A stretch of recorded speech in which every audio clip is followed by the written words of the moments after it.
Ezabde, forfait pour la CAN. Mazraoui, forfait pour le match contre le Brésil. C'est une catastrophe. Pour les Lions de l'Atlas, on a deux très mauvaises nouvelles, les amis, concernant l'équipe nationale. Deux très mauvaises nouvelles, parce que Mazraoui est un élément important de l'équipe et il ne sera pas présent pour le Brésil. Et Ezabde, qui est littéralement forfait. Alors, on va parler dans cette vidéo, les amis, de la blessure de Zabdé, de la blessure de Mazraoui, du match du Maroc contre la Norvège. Mais c'est vrai que c'est un moment clé de cette Coupe du Monde. Malheureusement, ça arrive, mais là, c'est vrai que ça arrive au pire moment. Euh, Parce que ça soit Mazraoui ou Abdé sont des titulaires indiscutables aujourd'hui de l'équipe nationale du Maroc. Alors, on va parler très rapidement, on va revenir d'abord très rapidement sur les blessures, les amis, concernant du coup Ez Abdé et Mazraoui. Avant ça, les amis, bienvenue sur la chaîne pour les nouveaux. Je commence cette petite chaîne YouTube où on va briefer avant match, débriefer après les matchs, mais également faire des analyses, l'actualité, mercato, blessures, etc. Tout autour du football, les amis. On va couvrir cette Coupe du Monde ensemble. Donc, n'hésitez pas à vous abonner si c'est pas déjà fait, les amis. Je compte sur vous. Alors, très rapidement, les amis, on va voir ensemble, du coup, la blessure de Zabdé. Donc, vous me voyez regarder à notre écran, c'est parce que justement, j'ai pris mes petites notes pour aller chercher justement ces informations-là. On a Zabdé, du coup, qui a été touché pendant le match face à la Norvège pour vous reconstitualiser l'action. Ça se passe sur corner. On a du coup un joueur norvégien qui pousse littéralement du coup un joueur marocain qui percute. Alors ce joueur marocain là, je crois que c'est Mazraoui, mais je suis pas sûr. Qui percute en fait la jambe de Ez Abdé qui se fait mal et tombe directement par terre. Alors il essaye de revenir sur le terrain, mais au bout de quelques secondes, quelques minutes, il revient sur le terrain et puis il s'écroule parce qu'il n'arrive plus du tout en fait à tenir sur sa jambe. Donc il est sorti à la mi-temps. Donc selon plusieurs médias marocains, les amis, ils évoquent une entorse du ligament interne du genou. Voilà. Donc c'est pas très grave parce que là il y a quand même le ligament qui a été touché et donc on aurait pu penser que donc là c'est juste une entorse, ça n'a pas déchiré, ça n'a pas fissuré, rien du tout. Cependant, c'est, il me semble, à peu près entre 4 et 5 semaines de convalescence. Et malheureusement, la Coupe du Monde, c'est un mois, les amis. Donc, automatiquement, Azabdé est forfait. Donc, pour cette Coupe du Monde, où vraiment, cas exceptionnel, il revient, il arrive à, on va dire, à se rétablir très vite parce que grâce au protocole, grâce à plein de choses, grâce à son physique, voilà, on sait pas, il peut revenir peut-être pour les demi, voire la finale, mais on n'aura pas un Zabdé en super forme, donc je pense qu'il ne faut pas compter sur lui pour le reste de la compétition. Concernant les amis, concernant du coup Mazraoui. Alors Mazraoui, il sort à la 29e minute, les amis. On n'a pas compris, on n'a tous pas vraiment compris le pourquoi du comment. En fait, finalement, on a vu que les premiers retours parlent d'un problème à l'épaule après un choc. Donc on l'avait vu un peu sortir grimaçant en se touchant l'épaule. Effectivement, il s'est fait mal à l'épaule. Donc là, on n'a pas encore l'exactitude de la blessure. On sait que potentiellement, il sera pas là pour le match du Brésil. On n'en sait pas plus aujourd'hui. De toute façon, on est sur une blessure qui est beaucoup moins grave que celle de Abdé. Ça, on peut être rassuré là-dessus. Et c'est vrai qu'aujourd'hui, le problème, en tout cas moi, ce que je pense de ces blessures-là. Un Mazraoui qui se blesse, ça fait mal à l'équipe, parce que ça reste un titulaire indiscutable, mais à son poste, on a des joueurs qui vont nous permettre de pouvoir garder un équilibre dans l'équipe. Ez Abdé, il se blesse, les amis, qui on met à sa place? Elle est là la question. C'est qu'aujourd'hui, on nous parle de Ez Abdé. Alors, Ez Abdé, il faut savoir qu'elle a beaucoup été critiquée, je vous le dis, et il est encore un peu critiqué en équipe nationale, pour la simple et bonne raison qu'il n'est pas aussi décisif que au Betis, par exemple. Après, ce qu'il faut se mettre en tête, c'est que ben, le club et l'équipe nationale, c'est quand même deux choses qui sont complètement différentes. Puis le jeu aussi, le jeu espagnol, le jeu, voilà, c'est des choses qu'il faut prendre en compte. Mais c'est vrai que Zabdé, même s'il est pas il est pas décisif, quand je dis décisif, c'est qu'il ne marque pas de but hein, finalement ou qu'il fait pas beaucoup de passes décisives avec l'équipe nationale. Il amène quand même cette percussion qu'on n'a pas beaucoup dans l'équipe nationale. On a un bon jeu collectif global, ça c'est vrai. On l'a vu en première mi-temps, hein, si on parle un petit peu du match. On voit une première mi-temps contre la Norvège qui est maîtrisée de la part du Maroc, avec un but qui arrive très rapidement à la 8e minute, il me semble, par Brahim Diaz. Et derrière, en fait, on a une équipe qui maîtrise son match, qui maîtrise les sorties de balles, qui maîtrise les transactions, les transitions, pardon, qui maîtrise le une, deux touches de balle. Enfin, ça va très très vite. Ça va très très vite. On a vu énormément de combinaisons avec les trois du milieu aussi, hein, Boadier, El Yanaoui et Ounahi. Euh, c'est vrai que on a quand même on a beaucoup de combinaisons entre les trois là. On a eu également beaucoup de combinaisons entre Hakimi, Boadi et Brahim Diaz. Donc on a ce trio sur le côté hein, qui est aussi qui ont beaucoup combiné et j'ai trouvé ça vraiment beau en fait sur le terrain.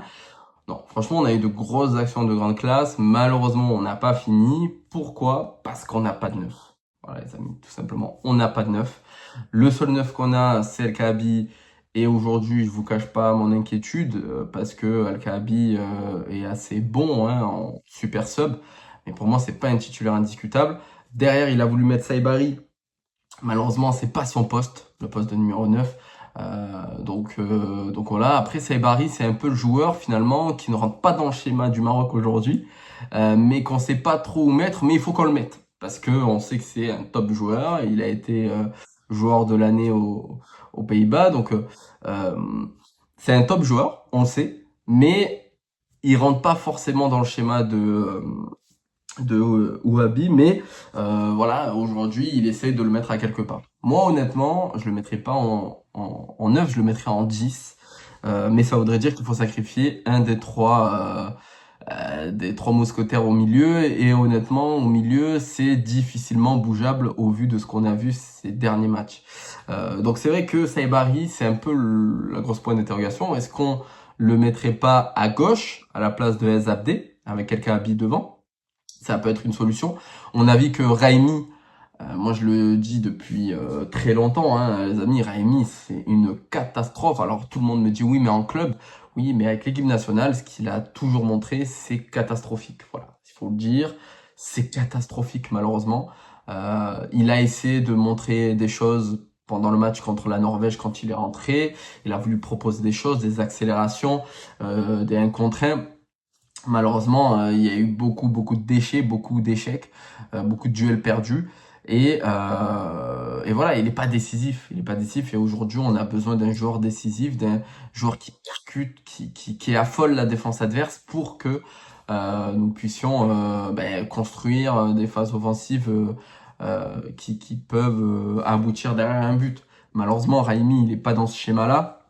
C'est vrai que je comprends toujours pas la décision de pas avoir fait venir Sofiane Bouffal. Je vous cache pas les amis, je suis vraiment un pro Bouffal pour le coup.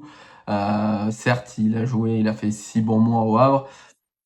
C'est pas exceptionnel pour voilà comme palmarès sur une année de Coupe du Monde, mais derrière, on sait que c'est un joueur qui peut énormément apporter. Vous avez des joueurs comme ça où tu sais qu'ils peuvent énormément apporter malgré leur peu de temps de jeu, malgré plein de choses. Tu sais que c'est un joueur, tu le mets sur le terrain et il va te faire de la magie. On peut parler de Neymar par exemple au Brésil qui a passé la majeure partie de l'année à se blesser et finalement qui a été convoqué parce qu'on le sait, on sait que c'est un type de joueur qui sur une grosse compétition comme ça peut te sortir voilà, la compétition de sa vie.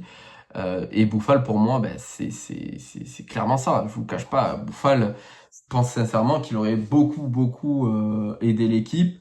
Je te dis pas que tu l'aurais mis titulaire à la place de Azabdé, mais là aujourd'hui, dans la situation dans laquelle on se retrouve, j'espère que Wahabi, il va pas nous mettre Azabdé. Il va pas nous mettre, pardon, Raimi à gauche, parce que là, ça serait catastrophique. Euh, alors beaucoup parlent de Yacine Jessim, qui est une belle alternative. Moi, il me semblait qu'il jouait à droite, Jessim. On l'a pas vu sur ce match. Je l'ai vu s'échauffer, mais je ne crois pas qu'il est rentré. Ouais, j'ai l'impression qu'il est pas rentré. Ouais, il est pas rentré sur le match. On a eu quelques rentrées, les amis, plus ou moins intéressants. On a eu El Khabi qui est rentré, qui a montré un bon pressing, etc. Mais c'est vrai que El Khabi, pour moi, je le trouve trop juste techniquement. On a eu El Khanous, qui a essayé de proposer des choses, qui a essayé d'amener le ballon vers l'avant, de jouer vers l'avant, mais c'est vrai que voilà, beaucoup de déchets, ça a été un peu compliqué pour El Khanous. Amrabat, les amis, littéralement, ça me fait de la peine. Je vous cache pas, ça me fait de la peine pour Amrabat, parce que c'était un joueur en Coupe du Monde 2022. On était là avec des grands yeux, waouh, le mec exceptionnel et tout. C'était peut-être le meilleur joueur de l'équipe nationale. Et derrière, il ouais, descente aux enfers, les gars. Pourtant, en plus, avec son club, il est bon, hein. Mais c'est vrai que là, j'arrive pas à comprendre. J'arrive pas à comprendre ce qui se passe avec Amrabat. On a un joueur qui, balle au pied, c'est catastrophique. Voilà, c'est catastrophique, balle au pied, c'est lent, c'est, ouais, c'est dur. Amrabat, c'est dur. Je vous cache pas que je suis assez déçu et même si, comme je vous dis, ça me fait de la peine en fait pour lui. Ça me fait de la peine pour lui. Après, c'est comme ça, on va pas. Il a été sélectionné, c'est le choix de l'entraîneur. Bon, voilà, peut-être qu'en super sub, sur 10-15 dernières minutes, il peut tanker derrière. Mais honnêtement, balle au pied, c'est tellement catastrophique quand on voit le jeu que produit aujourd'hui le Maroc et produit depuis quelques années, un jeu de possession avec des transitions assez rapides, etc. C'est vrai que Amrabat, c'est dur pour lui, c'est dur. On a également, les amis, euh, on a aussi le joueur, donc derrière, on a eu Sadan qui a remplacé Diop, voilà, qui n'a pas montré des choses exceptionnelles. On a Belhamari, les amis, qui, bon, voilà, je trouvais qu'il apportait pas ce qu'il devait apporter en tant que latéral, tout simplement. Je l'ai pas forcément beaucoup vu pour moi. On a eu un Maimouni. Alors Maimouni, j'ai entendu beaucoup de mal sur lui, beaucoup voilà, en critiquer sa prestation. Je serais pas du même avis. Voilà, je dis pas qu'il a fait une bonne prestation. Je dis juste que je trouve qu'il a voulu montrer des choses, qu'il a voulu apporter cette animation offensive là qui a manqué là sur la deuxième partie du match. Moi, j'attends de voir. J'attends de voir ce que ça peut donner. Mais je trouve que c'est prometteur. Je trouve que ce qu'il a montré, les actions de dribble où à un moment donné, il se retrouvait scellé entre deux Norvégiens et bam, il passe entre les deux avec un double contact et il se fait découper derrière. Enfin, tu vois que le mec, il a du ballon. Tu vois qu'il y a quelque chose qui se passe. Moi, je pense que c'est un joueur qui est quand même voilà, à à surveiller sur cette compétition-là qui peut prendre et monter en puissance. J'avais envie de vous parler aussi du joueur Boadi, les amis Boadi qui a 18 ans, je crois, ou 19 ans. Très très bon, très très fort, les amis, dans la récupération de balles. Très très fort sur la récupération de balles. Derrière, dans les transitions, où il va jouer les 1-2, il va avancer. C'est fort, c'est fort. Tu sens que c'est léger encore. Tu sens que c'est léger. Mais c'est fort. Je trouve que c'est fort et je pense qu'il ne peut que monter en puissance et nous faire beaucoup de bien. Je trouve qu'on a un milieu de terrain qui est exceptionnel, les amis, hein. Ounahi, Boadi et Yanoui. Franchement, je trouve sincèrement que on a un milieu de terrain qui est juste impressionnant. Ça, ça joue bien, ça combine, c'est fluide. Devant, Brahim Diaz, il a fait du Brahim Diaz, il a fait son match, il a marqué son but. Voilà, il n'y a rien d'autre à dire. Abdé qui avait fait une plutôt bonne entame de match, avec l'accélération derrière qui a mené le but de Brahim Diaz. Donc intéressant. Derrière, pour Shadi Riyad et Diop, je trouvais que c'était assez solide, honnêtement. Les deux grands ogres norvégiens n'ont pas réussi à passer cette barrière, donc très très fort. Les deux associés très très forts. Est-ce que Aguerre serait meilleur que Shadi Riyad dans un duo avec Diop? Ça, c'est un autre débat, mais je trouve que Shadi Riyad et Diop ont formé un bon duo défensif. Hakimi a fait du Hakimi, c'est très très fort. Voilà, que ça soit dans les montées de balles, que ça soit dans la partie défensive, enfin, c'était très très fort. Et derrière, Bonou, voilà, notre sauveur, notre dernier rempart qui est exceptionnel. Voilà, qui est exceptionnel pour moi, les amis. Pour moi, c'est le meilleur gardien du monde. Il est tellement fort. Et honnêtement, il va nous faire, je pense, beaucoup de bien dans cette compétition. C'est une compétition, pour moi, se gagne avec un très bon gardien. Si t'as pas un très bon gardien, c'est compliqué. Voilà. Donc, ouais, les amis, vous avez un petit peu mon avis là-dessus. On attend de voir. Est-ce que la blessure de Zabdé va complètement changer la dynamique de l'équipe nationale? On a une très belle échéance qui arrive là dans 5 jours avec le Brésil. Voilà, les amis, je compte sur le coach pour nous sortir quelque chose du chapeau. En tout cas, on se retrouve très bientôt, les amis, pour une nouvelle vidéo. On va voir ensemble, attendre ensemble les prochaines informations pour Mazraoui et savoir un petit peu les plans du coach. Si on a des infos là-dessus, ben, bien évidemment, je reviendrai vers vous. Donc, n'hésitez pas, les amis, à vous abonner, à liker la vidéo. Voilà, c'est la première chaîne, c'est la première vidéo. Donc, voilà, je compte sur votre force à me dire en commentaire, les amis, ce que vous pensez. Est-ce que le Maroc, malgré tout, va faire un bon parcours ou pas? Est-ce que Abdé était tant essentiel que ça? Je compte sur vos commentaires pour voir un petit peu vos avis, les amis. Je vous dis à bientôt. Ciao, ciao.